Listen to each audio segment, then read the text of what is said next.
Okay, so factors of the constant f con over f co. Factors of the coefficient. Well, you got to understand this one's the constant and that one's the coefficient. So if I write out my factors of the constant, if you want, you could write yourself a little example in your notes, because what's the use of having notes if you don't have at least an example for yourself? So why don't you write this one down as your example problem, and you'd use the factors of the constant are this and this and this. Those are the only things that are factors of 4, 1 and 2 and 4. And the factors of the coefficient, well, the coefficient in this case is just 1. It's this guy right here. So the factors of that are just 1. Now remember, we have to use positive and negative because, for instance, how can I make a 1? I can use 1 times 1. I can use negative 1 times negative 1. Okay, so that is, they are all positive and negative. So if you just remember that, you don't even have to write the plus minus down on all of them, because at the end, you'll have to put it in. All right, so this doesn't look like factors to me. It looks like a big problem to do. So all I have to do now is actually take each of the things that are the factors of the constant, the things on the top here, and I got to divide them all by 1. And then whenever my answers come out, they're all both positive and negative. So what's 1 divided by 1? 1. What's 2 divided by 1? 2. And what's 4 divided by 1? 4. And then just remember, it's the positive and negative of each of them. So these are the only things that could be the roots of this. The rational roots, to be exact, because this is the rational root theorem. There are irrational roots possible, but these are the only things that could be possible roots. So I check 1, and I check 2, and I check 4, and I see which of them work. So I happen to know what this answer comes out to, so I'm not going to go test every single one of them. I'll test a couple. So I'm going to check 2. Oh, rat's sake. Where is that thing? There it is. Okay, so I need the 2. I'm going to test 2 and see if it works. 1, negative 4, 1, and negative 4. Do I need placeholders on this one or not? Nope, because it goes 3, 2, 1, and then 0, which is fine. Okay, so then I just test this quick. You are going to get really fast at doing the synthetic today because you're going to have to test lots of things. All right, so I test this. I'm going to go fast. Drop the 1. 1 times 2 is 2. 4, a negative 4, and the 2 make negative 2. That multiplies to make negative 4. That adds to make negative 3. That multiplies to make negative 6. That adds to make it doesn't work. I can stop right there and say, no, that's good enough. All right, so 2, it wasn't it. So then I can check negative 2, but I happen to know it's not going to work.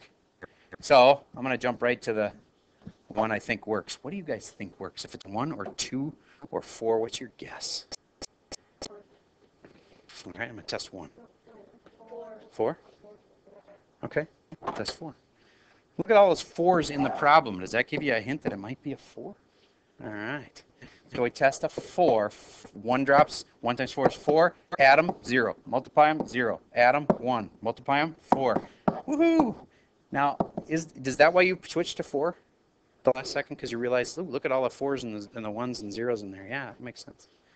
All right, so I know 4 works. So 4 is a root. Yay.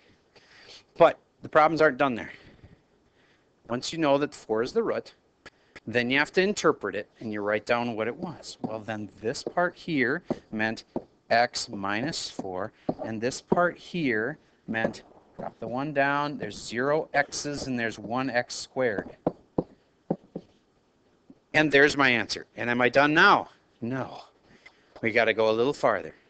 What can you do after that? I've got the factors. No, don't have to graph it. Not the y-intercept thing, nope. The main reason a lot of math ends up, when you go into higher math, ends up focusing on these roots. The roots are the thing. This is factored form, which is nice because it tells me the roots. What are the roots of this one? 4. That one is not as nice.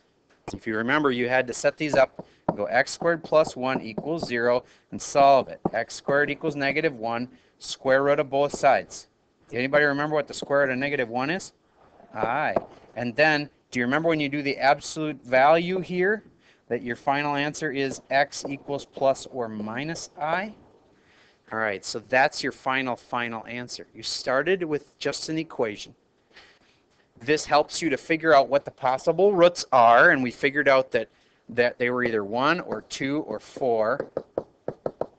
We tested them until we found 4 worked. Then we wrote it out, which factored it.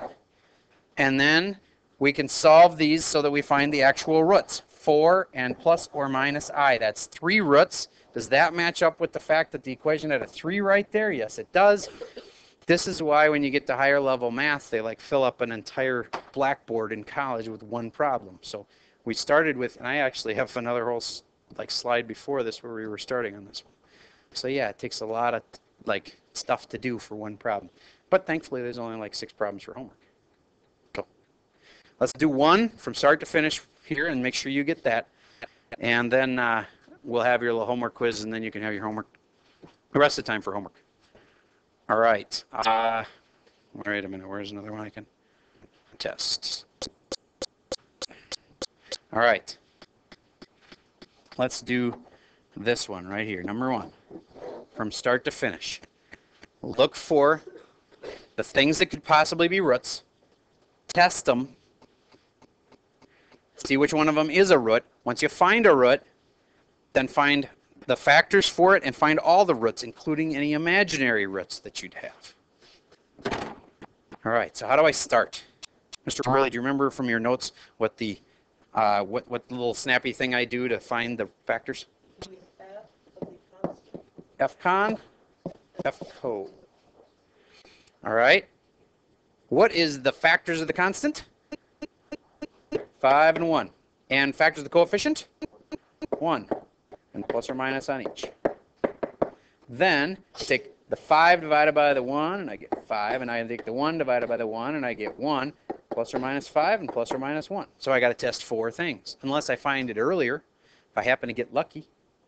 All right, let's do some synthetic to test. I'm going to try what do you guys think? Do you think it's going to be the 5 or the 1? I'll test the 1. Okay, 1 is being tested. It's easy to multiply at least.